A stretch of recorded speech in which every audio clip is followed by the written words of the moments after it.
আসসালামু আলাইকুম। আশা করি আল্লাহ তাআলার অশেষ রহমতে সকলে ভালো আছেন।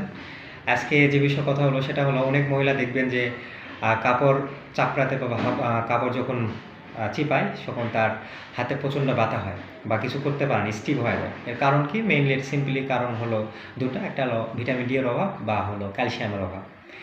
মেইনলি আমাদের ভিটামিন ডিটা কী করে? আমাদের সকল উৎসের ভিটামিনই হলো ভিটামিন ডি। আপনি যদি শরীরে কোনো ভিটামিন ডি এর অভাব থাকে তাহলে আপনি কোনো ভারী কাজ করতে পারবেন না। আর ক্যালসিয়ামটা কী করে? ক্যালসিয়াম বেসিক্যালি আমাদের মাসেল কন্ট্রাকশন করে। কন্ট্রাকশন বলতে আমাদের মাসেলগুলা, পেশিগুলা সঞ্চালন প্রসারিত এরকম কাজে ব্যবহৃত হয়। কারণ যদি ক্যালসিয়াম কম থাকে এটা আমাদের পেশিগুলো নড়াতে সমস্যা হয়, স্টিফ হয়ে যায়। এতে করে যখন আমরা কাপড়টা এবার চিপাই তখন করতে পারি না, ব্যথা হয়। তো মেইনলি সমাধানটা কি? সমাধান আমরা অবশ্যই সাপ্লিমেন্ট নিতে হবে ভিটামিন ডি টেস্ট করে। যারা ৪০-এর নিচে থাকবে ভিটামিন ডি তাদের অবশ্যই বয়স যার যত ওজন তার সেটা ৭০ দিয়ে গুণ দিয়ে যেটা যত ইন্টারন্যাশনাল ইউনিট হবে সেটা প্রতিদিন খাইতে হবে একটা করে ৩ মাস।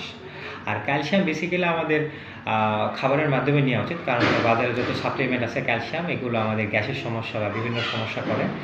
যদিও খাইতেও সবথেকে বেশি হল ক্যালসিয়াম সাইট্রেটটা ভালো, এটা অ্যাবজর্পশনটা ভালো করে।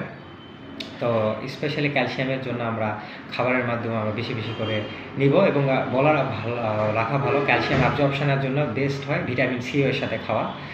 সিবিট এসব খাইতে হবে, ভিটামিন সি, আমলকি বা লেবু।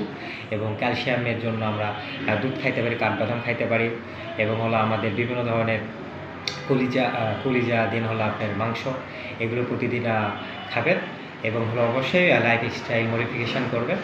তা ইনশাআল্লাহ দেখবেন আস্তে আস্তে অনেকটা ইমপ্রুভ হয়েছে। আশা করি ভালো থাকবেন। আসসালামু আলাইকুম।